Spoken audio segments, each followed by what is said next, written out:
thumbs up if you love it, thumbs down if you hate it, meh in the middle if you I'm no either way. Really want to know your real feelings on this, so I'm gonna take this down in 3, 2, 1. Oh, okay. We got mixed feelings amongst the group. We got mixed feelings. All right, all right, all right. Let's start with the positive. Let's go with Bad Ty Bricks. Bad Ty, why you think this is a good casting, homeboy?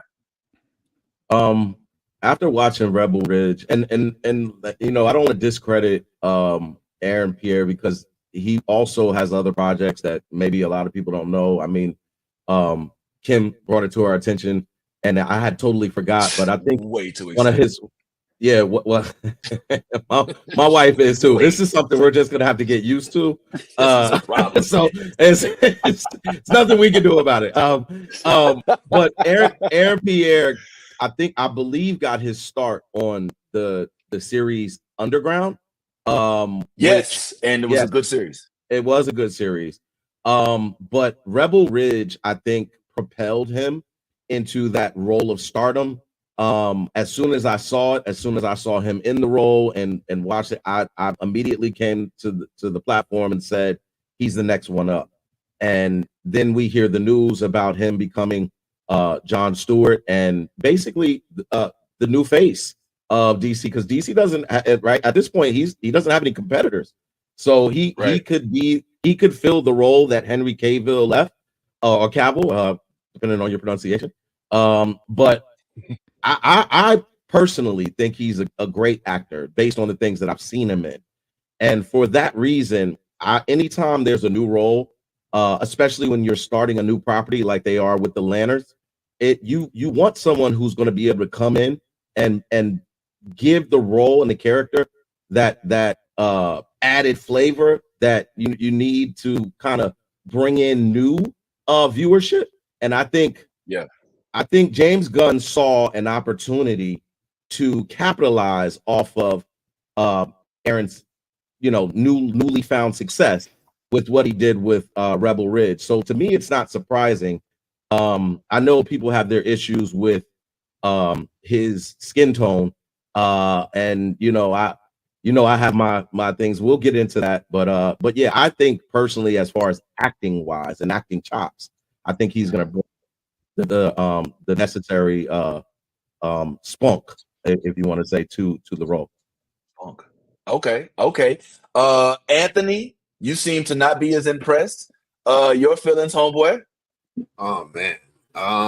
My feelings are a little bit. So here's my thing. I wasn't very familiar with the actor until I saw Rebel Ridge. And when I saw Rebel Ridge, I was like, yo, this dude is acting like Jon Stewart. Like when I saw him in that movie, I immediately thought of Jon Stewart. So I was like really impressed. He's militant, he's disciplined, he's got great acting, brother looks good. He felt like the right person to portray the character.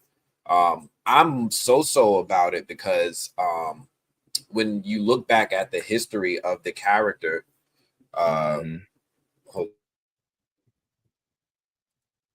when you look back at the history of the character, he was created by this guy named Neil Adams, right? Like I'm like heavy in the comics, like you guys see it, like I'm heavy in the comics. Yeah. So this dude Neil Adams was a he's a Caucasian man. He was but he had a lot of black friends.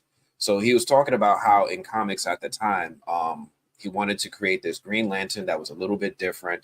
He was looking over at what Marvel was doing with how they was portraying black characters. They had a black character in a Nick Fury comic, but the black characters wouldn't be colored black. They would be colored gray. So if you look back at the comics back at the 70s and time, they would color black people gray or light brown. He had to almost Trojan horse what color he wanted to pick for Jon Stewart. And when his editor saw the color he picked, she started to question him. She's like, yo, what are you doing? He's like, look, I don't want the typical type of black person. I don't want a gangbanger. I don't want to know high chief. I want a college graduate, but I also want one that represents the people that I know, and they happen to be of darker skin. So he picked this color that was like Y2R2 or something like that. And it's just a really dark skin. And his purpose for that, again, was just to portray a college educated, non-stereotypical, elevated black dark-skinned black man and to give that type of character a platform, because they just always portrayed either light-skinned black people, or they always portrayed, you know, beige or tan black people, or just straight up gray. So he intentionally created this character to create somebody that was of darker skin. So just because I'm like, yo, this Caucasian person thought it was so important in the 70s to have a dark-skinned superhero. This is the only one that I know that was intentionally made with dark skin besides T'Challa. It kind of was like, you know, when I saw the casting, I'm like, dang, this dude is really, really, really good. But what happened to the intent of portraying a dark-skinned superhero just so dark-skinned people can have a platform so that they can see themselves in superheroes too? So I love Aaron Pierre. I think he's going to do a fantastic job. Like, he is Jon Stewart as far as I'm concerned. But I'm just a little bit disappointed that, you know, for all my dark-skinned brothers and sisters out there, this hero who was intentionally made for them might not be accurately reflected in the TV show. Ooh, man, that is a monologue that we have to chop up. Megan, I think you had your hand up, or I was iffy, and it's I'm gonna piggyback off of Anthony. That's why I'm iffy on that too, because the character was intentional for him to be dark skinned, and you get again, Aaron Pierre, really talented actor. The only work I've honestly seen him in is in the movie Old, which was a horror film by M. Night Shyamalan and stuff. But I mean, didn't give him too much to work with. But he did. But he was one of my favorite characters in the film, so I'll give him that. But aside can I from ask that, a question about that real quick? Yeah, no problem. What did he? What was his role in that flick? Oh my gosh. Okay. Everyone's seen it, but yeah, he plays a rapper named Midside Sedan. Yes, that's actually his name. And his most common line is damn, like damn. And I'm like, oh my gosh. So yeah, anyway, we'll put a pin on that. Besides that, but I'm like, hey, you know, he did the best with the material he was given in that film. With all that being said.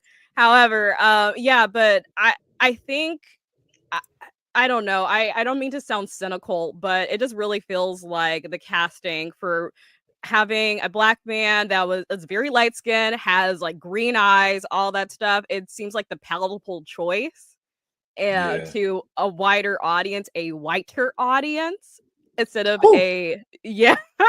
instead of a dark skinned black man. And that was the intention. So like, yeah, it just makes me feel really iffy about that. And no hate to Aaron Pierre whatsoever, but I'm like, ugh, that casting just kind of makes me feel a bit uncomfortable. Get it. I get that for sure. Nolly, what are your thoughts? I don't know if I can eloquently add on to what Anthony and Megan said, because literally I have the same thoughts. Jon Stewart was purposely created the way he was created. And I like Aaron Pierre, love him, and I'm happy for him in this opportunity. But I also feel like it's the easy way out on things. Like, it's like a safe choice. It doesn't need to be a safe choice, you know, especially since they're revamping, you know, DC as it is. Like, this is the chance to take chances, you know, and do things the right way. And I feel like he had an opportunity and Gunn didn't pull the trigger. I'm sorry. Did I interrupt? I didn't mean to interrupt you. No. Okay. Ty, you feel the same way. You like the selection. I think me and you may have similar thoughts. What are your thoughts finally? I mean, first of all, before I go into this rant, I want to make sure that everyone understands that I understand exactly why the sentiments are what they are. However, I think that the perpetuation of this sentiment is it's getting old. And I think that we have to go back to the core root of why we have these sentiments. We know historically that light skin and just we won't even go light skin. We'll say that the color scale when it comes to black people has been distorted because we were meant to be divisive. It was meant to be divisive in the first place. When the slave master decided to take light-skinned people into the house and make them so-called house Negroes, and the dark-skinned workers becoming field Negroes. That was the onset of this divisiveness. It started way back. It was not intentional on our parts. It was not something that we even probably focused on as a people. If anything, the divisiveness between Black people came from different tribes. So if you were from this tribe or that tribe and we were warring with you, then we didn't like you, or what the case may be. It wasn't necessarily because of your complexion or your color. And I think that at this point, we understand that there is a underlying goal. And I think when you understand that there is an underlying goal for the things that are happening in Hollywood, in America, in the world, you have to go outside, seek outside yourself, and then be diligent in your thought processes, because you have to understand that someone is trying to make you feel and think a certain way. I think once you get to that point, you realize that, hey, nobody else is really arguing this point. We don't have white people saying, oh, she was too pale of a character. She was. We don't do that. They don't do that. That because, and again, this is something that has been perpetuated within the Black community, within the Spanish community, within every other community outside of said majority. So when you start to think about these things, I start looking at it from a different perspective. I'm looking at, why did James Gunn make this decision? Did he make the decision because Aaron Pierre was light-skinned? Or did he make the decision because Aaron Pierre is the hot thing right now, and DC needs a fucking boot? They need a boot up. They have no one who is the face of DC Comics right now, or DC movies. Literally. Everybody has gone. The Penguin is through Matt Reeves' universe. It is a great show. We love it. Boom, boom, boom. But that is, he may or may not be the face of DC. This individual played in Rebel Ridge. And Megan, I would definitely suggest that movie as you check it out, because it was really good. And he was really good in it. Yeah, he was really good in it. So I think when you see Rebel Ridge and you see how everybody responded to it, and it was like people who, like my wife and your wife, who may not even enjoy those type of movies, but for him, like literally, he was the reason. And so when you start seeing that, and from a business standpoint, if I'm trying to jumpstart something that was dead, and I need a huge lift, then I'm gonna go out and I'm gonna search for that thing or that person that I feel like can kind of propel what I'm trying to do. And I think this was a brilliant choice in regards to the character, because as Anthony said, when he saw Aaron Pierre on camera playing the part of the individual that he played in Rebel Ridge, he immediately said, this guy is Jon Stewart. And that is what I think a director who is trying to direct a Lanterns movie is looking for. I need someone who is going to promote and show off this character that I'm thoroughly invested in. And so when I saw Aaron Pierre, I said, oh my God, that's perfect. Now, is he a little bit on the lighter side than maybe someone would want as far as the comic book is concerned? Absolutely. But we also have to remember that comic books are illustrations. They are drawn with pencils. So at any given time, I can change which pencil I use when I'm illustrating a character. So that doesn't change who the character is. It just changes the pencil that I use to draw the character, or to color the character, or to do anything. So if he's playing the character, which is Jon Stewart, and he's giving everything that Jon Stewart was in the comic books, then as a person who enjoys movies and enjoys characters, I will be thoroughly happy and impressed with his acting. So I think, as much as it is a thing, I'm not saying don't acknowledge it.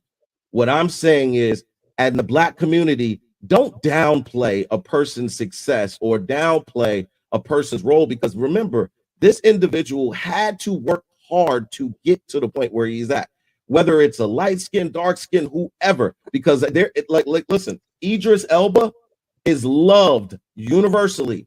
He's around the board. No one is complaining about Idris Elba.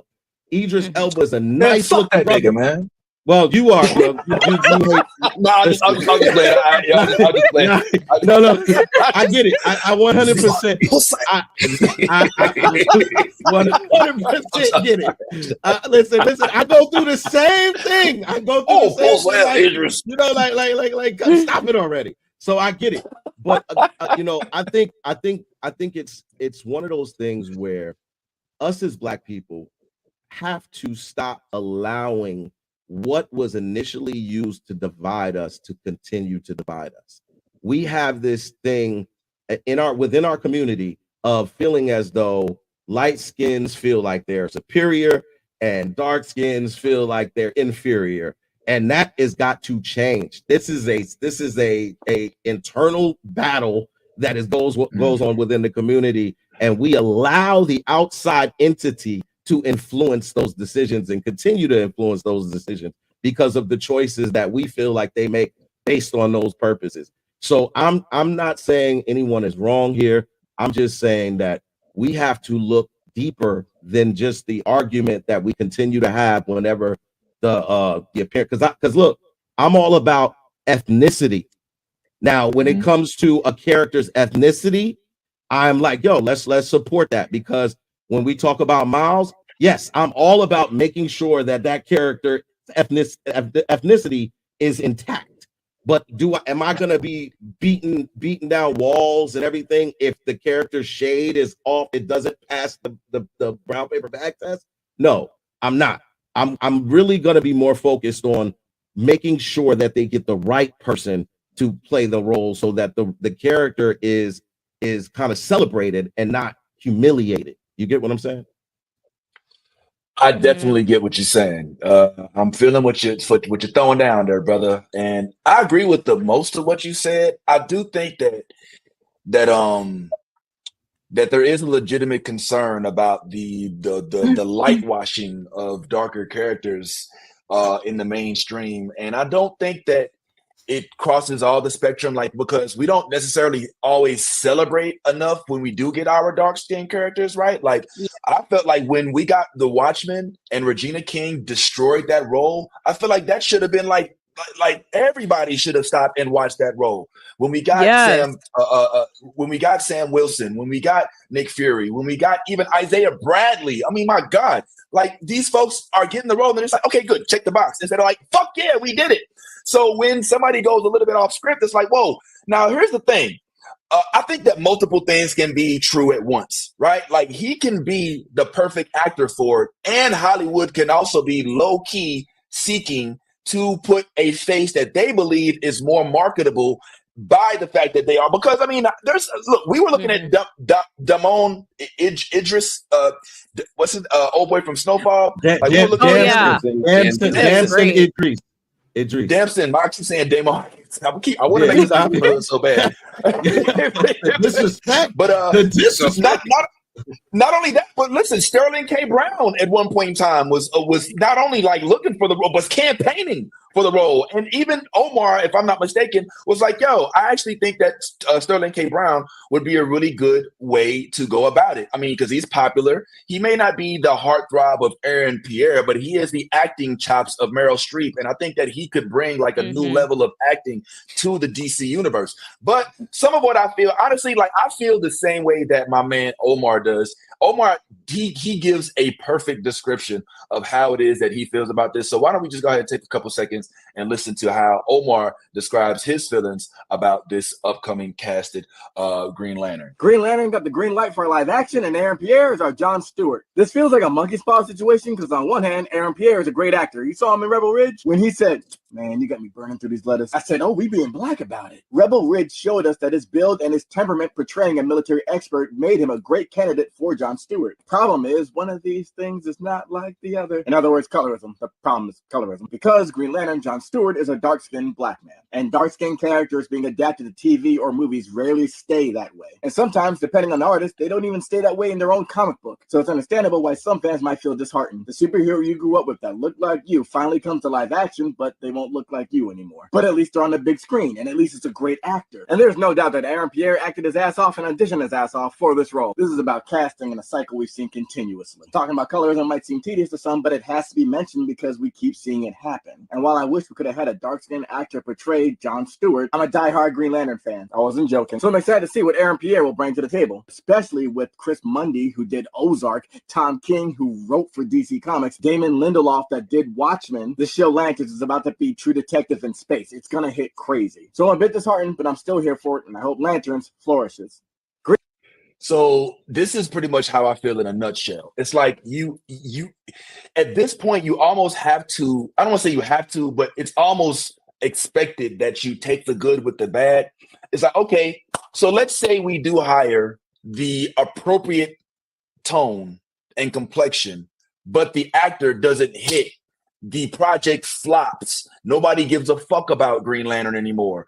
Is that something that we're willing to do? Are we willing to forego this opportunity where we have what's basically a lightning strike of popularity from this dude who they're trying to tap into, which frankly, from a business perspective is brilliant? Or do we say, you know what? You know what I'm saying? Let's make it so that the folks that are on the internet who are going to talk about the fact that the complexion is not what it should be are the ones reign supreme. My opinion is I wish we could have it both. But the way it feels like in Hollywood, you never really can get exactly what you want.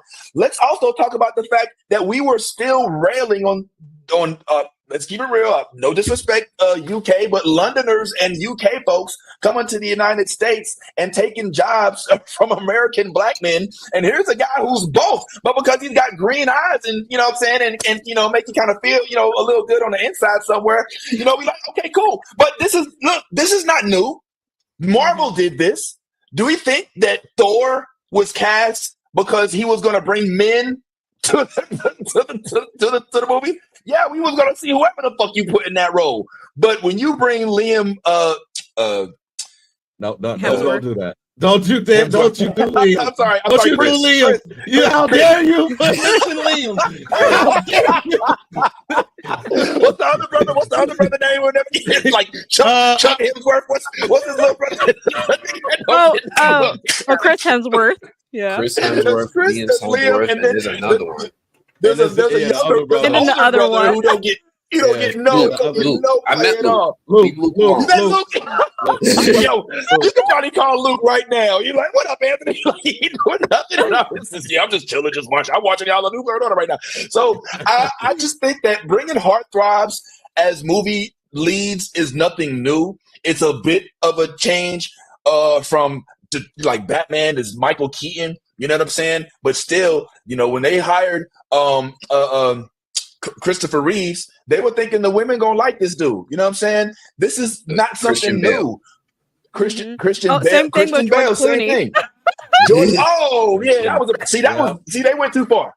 And backfired. Yeah, they went too far with the George Clooney. Yeah, I mean, the Val Kilmer, I was like, all right, you know, we can do Val Kilmer. But Val was like, I don't know about this Joel Schumacher bullshit. You know what I'm saying? And so, yeah, then we get George Clooney and we get Chris, his Batman, his Robin, Christopher O'Donnell. But yeah, man. So I'm for one, as a black man, I'm looking at this from two different perspectives.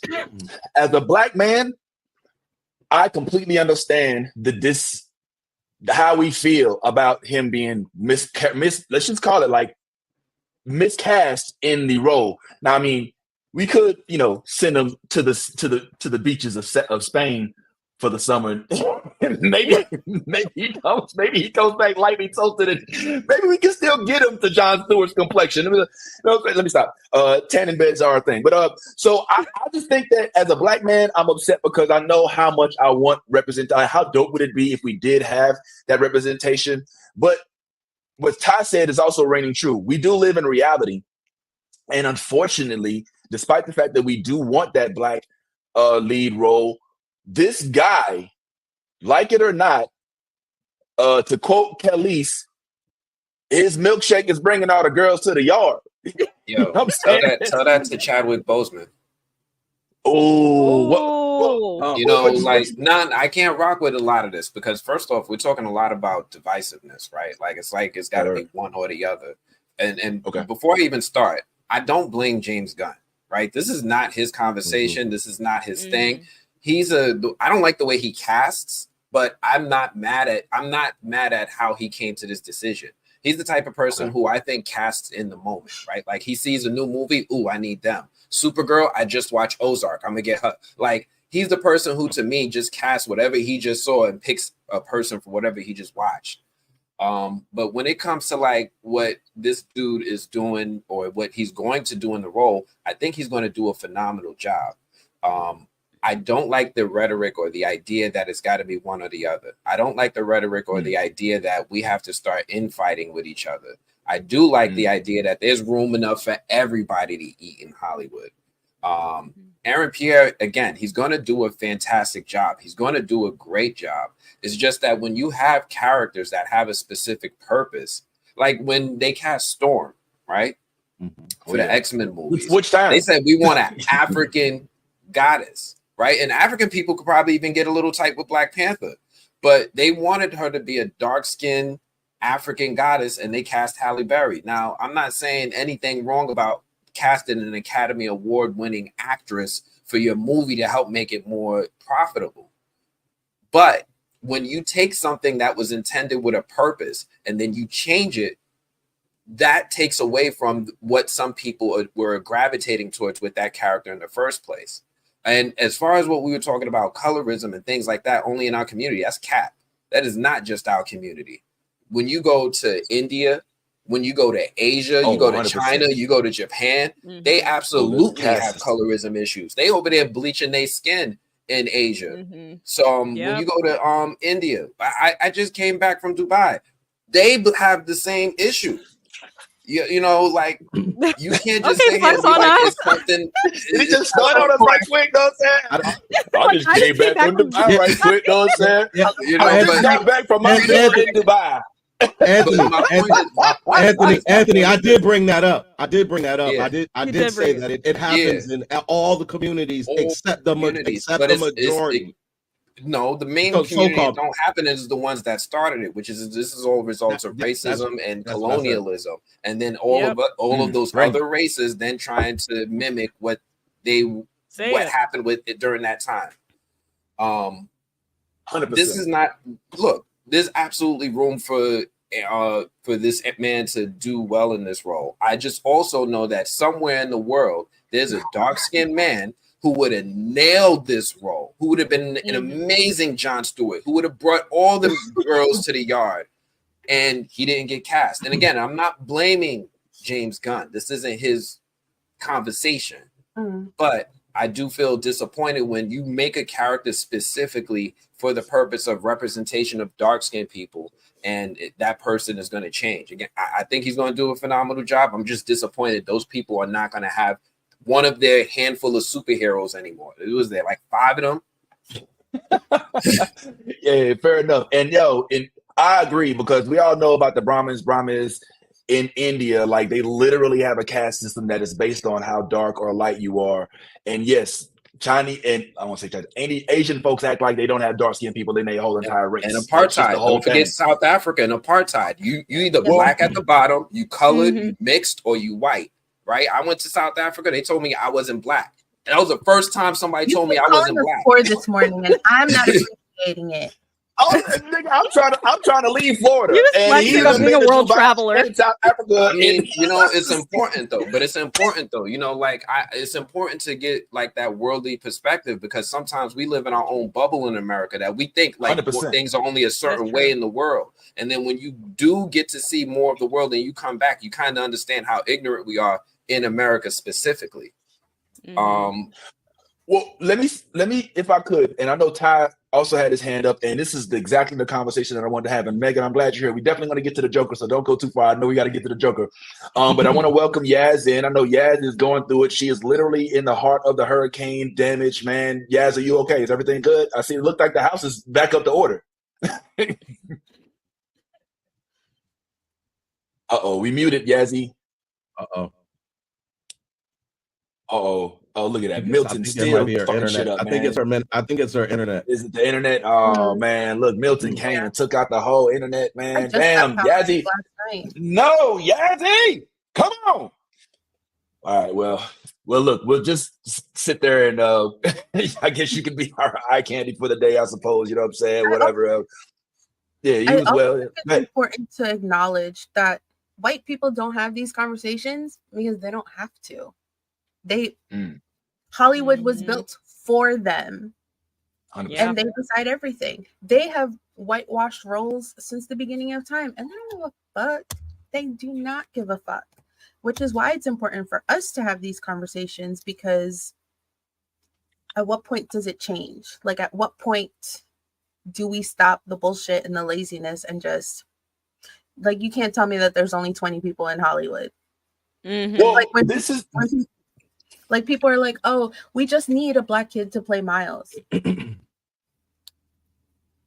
But Miles is Afro-Latino, so I think it's important that it should be an Afro-Latino actor. Like, things like that are essential to the role. So when it's someone who's of a darker complexion or a certain ethnicity, obviously, we should get actors. You can find them. Hold a casting call like they used to do back in the day. Like, don't pick from the same roster. Okay, so I agree. Here's what I think is not being considered, though, and I don't think that this is just a white production thing, because we saw this happen to The Harder They Fall when they miscast Stagecoach Mary.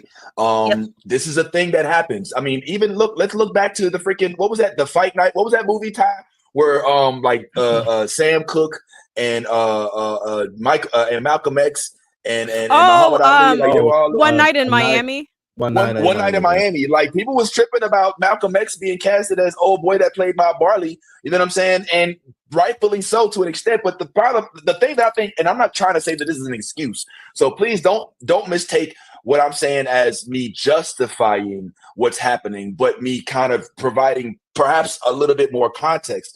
So I'm willing to give, said person who's a perfect complexion pick for Jon Stewart a chance. The question is, will it provide the same opportunity? Will waiting for that to possibly happen allow me to miss the moment to increase the popularity of this character? And I think that's what these folks are wrestling with. I don't think that makes it an easy decision. I don't think that makes it right. But I think that that's the dilemma. It's not just, look, here's the perfect cast, but let's just choose this guy because we just feel like it. I think that there is something to be said about actually having the level of the boosted amount of following for a movie. And when like I said, when Ty's wife, my wife, Anthony, I don't know your wife like that, but who knows, maybe her as well. I don't know. Shit. Yeah.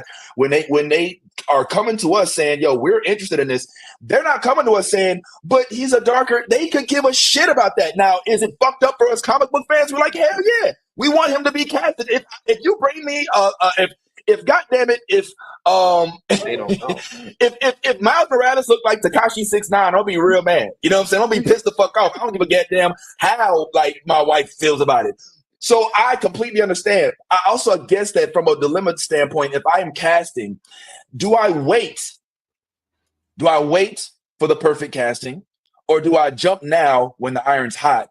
And I think that the decision here was to jump when the iron's hot. And the unfortunate folks that go under the bus is people like us who will tell them about themselves for hiring this cast member, but they're thinking this is a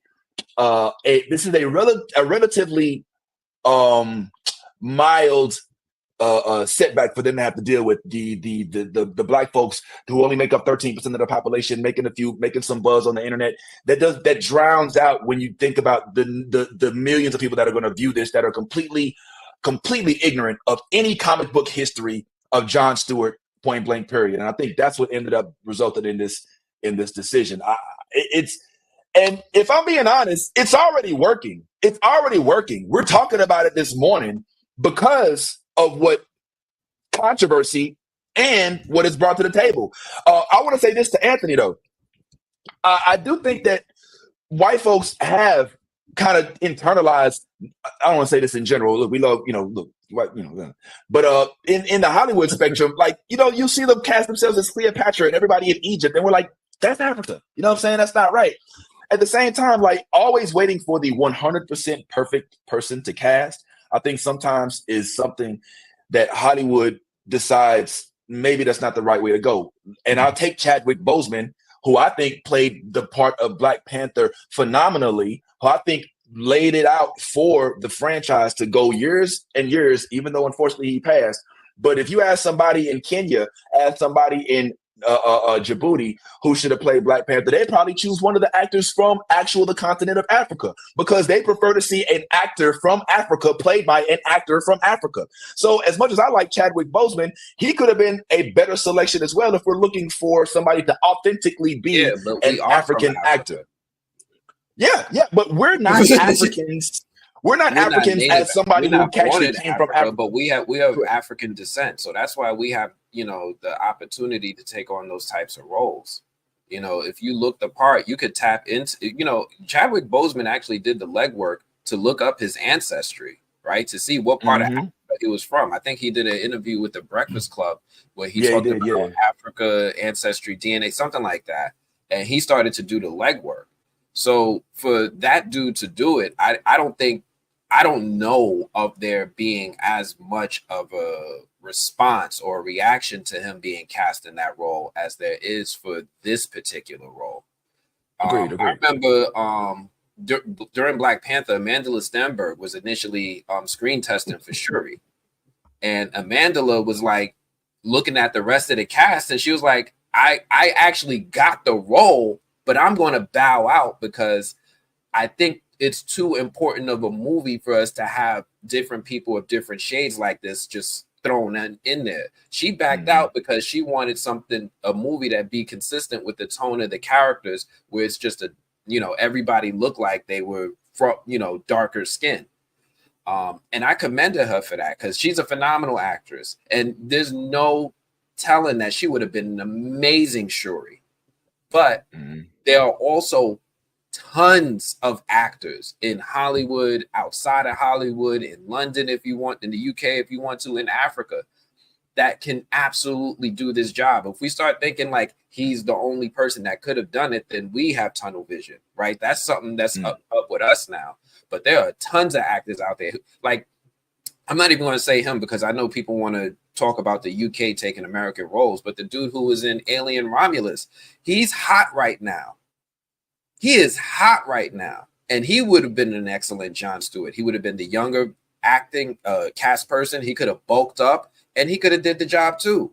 But there's also that conversation about UK people taking American roles, so I'm gonna save that for a second. That's a whole other divisive conversation I want to touch on. I don't know if that one is divisive. I mean, it's just a fact.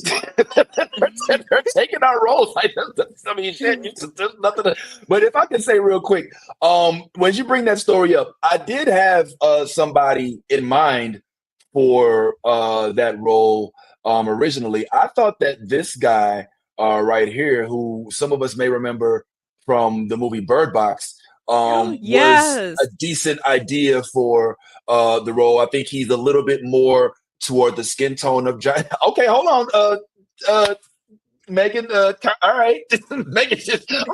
Yes. But so I think that he would have made, and so I would have done it.